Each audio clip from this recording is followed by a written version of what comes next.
Halo semuanya, perkenalkan nama saya Kadang Sala Maharani dengan NIM 2413511074. Di sini saya akan menjelaskan mengenai konsep dasar dari pasang surut, yang dimana pasang surut merupakan fenomena naik turunnya muka air laut yang berlangsung secara periodik akibat pengaruh dari gaya gravitasi antara bumi dengan bulan dan matahari. Perubahan muka air laut ini berlangsung secara teratur, di mana pasang menunjukkan kondisi air laut tertinggi dan surut menunjukkan kondisi air laut terendah. Pengaruh gravitasi bulan lebih dominan dibandingkan dengan matahari, karena jaraknya yang lebih dekat ke bumi. Fenomena pasang surut memiliki peran penting dalam dinamika perairan laut dan wilayah pesisir, dikarenakan mempengaruhi arus laut, ekosistem pesisir, serta berbagai aktivitas kelautan seperti pelayaran dan perencanaan wilayah pesisir. Halo semuanya, perkenalkan nama saya Roni Ilham dengan NIM 24135111094. Di sini saya akan membawakan materi tentang faktor penyebab pasang surut. Yang pertama itu faktor astronomis atau faktor yang dominan. Di sini faktornya itu ada 3. Yang pertama, gaya gravitasi bulan terhadap bumi merupakan penyebab utama naik turunnya muka air laut karena menarik massa air laut ke arahnya. Yang kedua, gaya gravitasi matahari juga berperan walaupun lebih lemah dibanding bulan karena jaraknya itu lebih jauh dari bumi. Yang terakhir itu ada kombinasi gaya gravitasi menghasilkan siklus pasang tinggi dan pasang rendah secara periodik yang teratur. Untuk yang kedua ada faktor astronomis. Yang pertama itu ada angin dan yang kedua itu ada curah hujan. Parameter ini dapat menyebabkan variasi pasang surut di luar pola astronomis yang normal.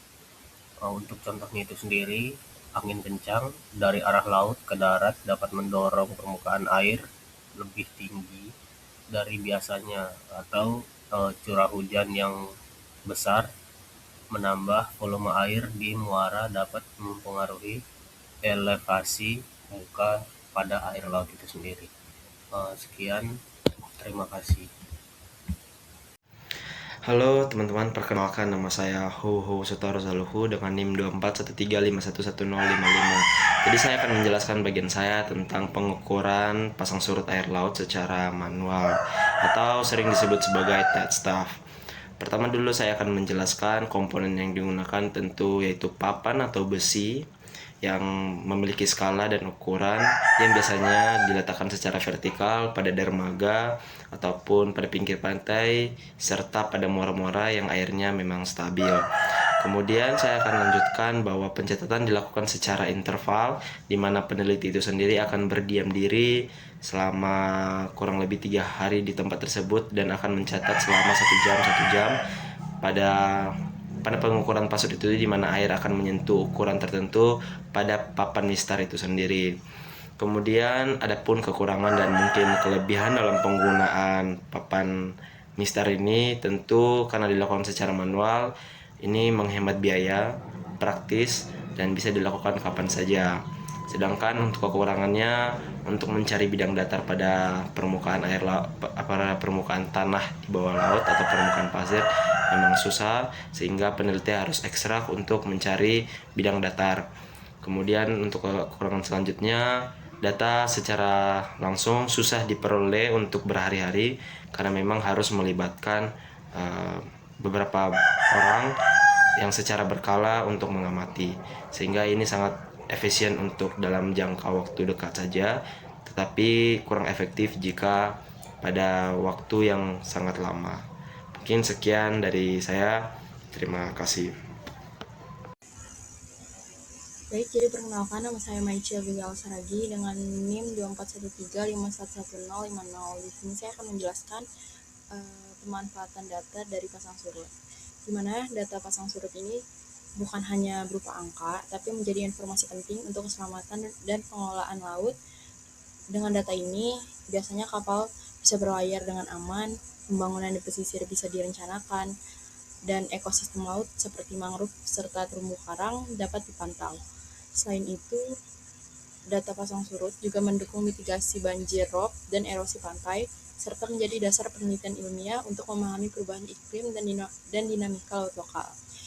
Yang pertama itu contohnya ada navigasi dan keselamatan laut, yaitu menentukan waktu aman kapal berlayar dan sandar di pelabuhan.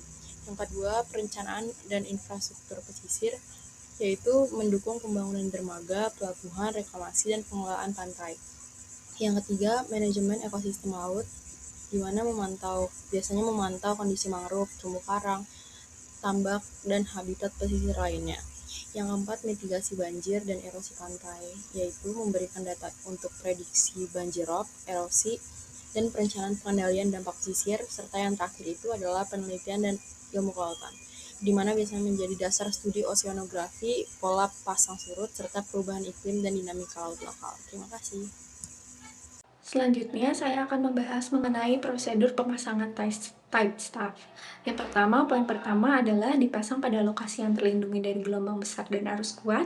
Lalu yang kedua adalah skala alat mencakup muka air laut tertinggi hingga terendah. Lalu ada titik nol skala berada di bawah muka air terendah. Lalu yang keempat, tight staff dipasang pada struktur permanen dermaga, batuan, atau tiang besi agar tidak berubah posisi. Lalu untuk yang kelima, pemasangan harus dilakukan secara vertikal atau tegak lurus menggunakan 4 terpas. Dan yang terakhir adalah skala angka harus mudah dibaca dan dari jarak pengamatan. Perkenalkan, saya Firda Hidayatul Kolbi dengan akhiran NIM 34. Saya akan menjelaskan tipe-tipe pasang surut laut terdiri atas pasang surut harian tunggal, harian ganda, dan campuran. Pasang surut harian tunggal terjadi ketika dalam suatu harian terdapat 1 kali pasang dan 1 kali surut.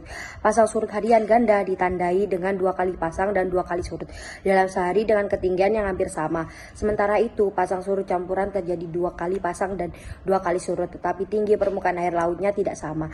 Selain itu, terdapat pasang purnama yang terjadi saat bulan baru dan bulan purnama, sehingga menghasilkan pasang tertinggi dan surut terendah, serta pasang perbani yang terjadi saat bulan setengah dengan perbedaan tinggi pasang dan surut yang relatif kecil.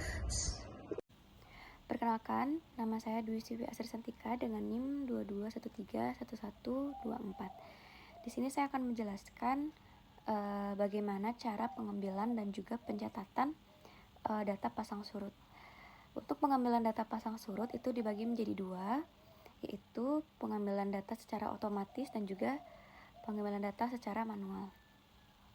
Secara otomatis, data itu diambil menggunakan alat yang sudah bisa mencatat secara otomatis. Biasanya itu dipasang di dermaga itu secara permanen dan menggunakan sensor untuk mendeteksi debit airnya. Alat ini juga sudah otomatis mencatat dan juga mengirim data ke komputer itu melalui jaringan. Sedangkan secara manual itu masih manfaatkan manusia untuk membantu pengambilan data. Yaitu contohnya menggunakan petugas yang dimana caranya itu adalah melihat angka yang disentuh pada permukaan air. Biasanya untuk pencatatan datanya itu menggunakan mencatat waktu ya. Jadi bertahap, misalnya pada pukul 6 dilanjutkan di pukul berikutnya dan berikutnya sampai datanya yang diambil itu didapatkan.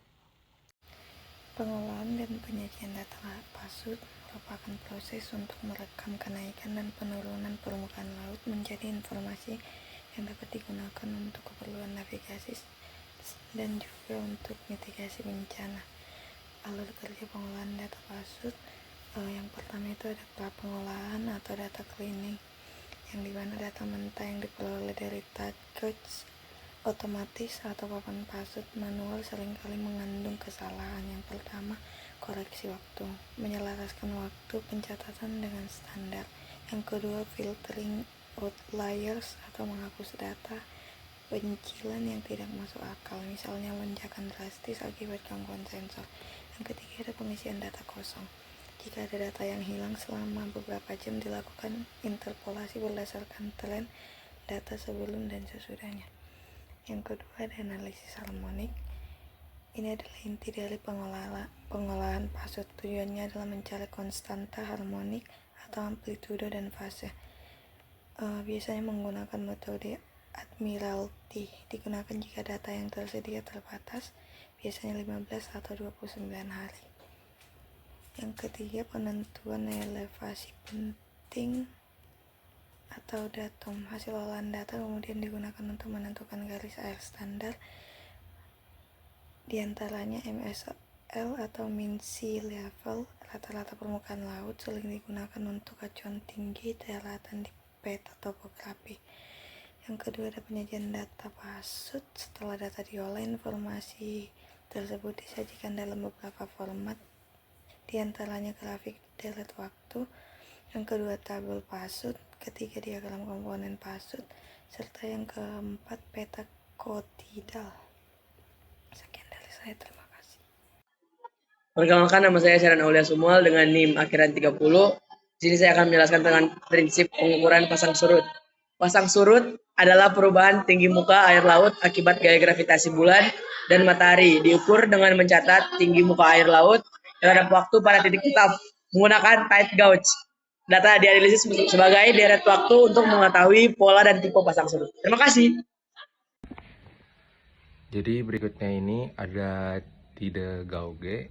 Jadi itu merupakan instrumen pengukur muka air laut di lokasi tertentu, biasanya di pelabuhan atau di pesisir, yaitu untuk merekam tinggi permukaan laut secara berkala dalam bentuk deret waktu atau time series. Data ini kemudian dipakai untuk menentukan amplitudo dan fase dari komponen-komponen pasang surut melalui analisis harmonik, misalnya seperti kuadrat terkecil atau least squares. Kelebihannya itu ada resolusi temporal tinggi, itu karena data diambil secara terus-menerus selama periode tertentu, sehingga sangat baik untuk mengekstraksi komponen pasang surut. Kemudian ada akurasi yang tinggi untuk lokasi lokal, karena mencatat perubahan muka air laut langsung di tempat pengukuran. Yang terakhir itu, kelebihannya ada data dari tide gauge ini dapat langsung dianalisis untuk mendapatkan nilai amplitudo dan fase tiap komponen harmonik pasang surut seperti M2, K1, O1, dan lain-lain.